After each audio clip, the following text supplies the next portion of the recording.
Simple science. What are reflections and shadows? A ray of light can be represented by a straight line with an arrow to show the direction it travels.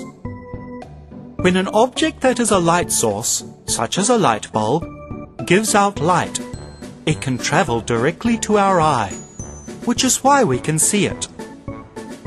However, we see many other objects because light has traveled from a light source, bouncing off the object, and traveling on to our eye.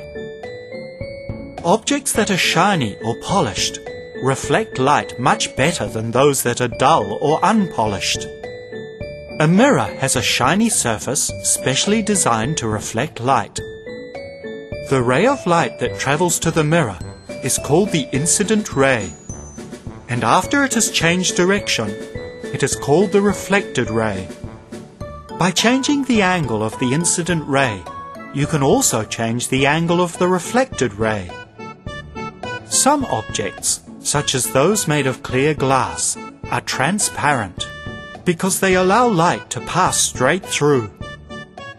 Other objects, such as those made of paper tissue, are translucent because they allow some light to pass through. Some objects are opaque because they do not allow light to pass through at all.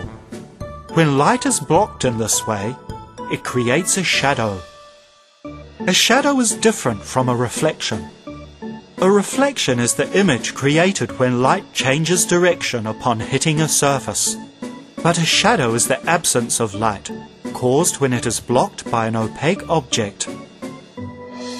What happens to shadows when the sun is low in the sky? They get longer. And what happens to shadows when the sun is high in the sky? They get shorter.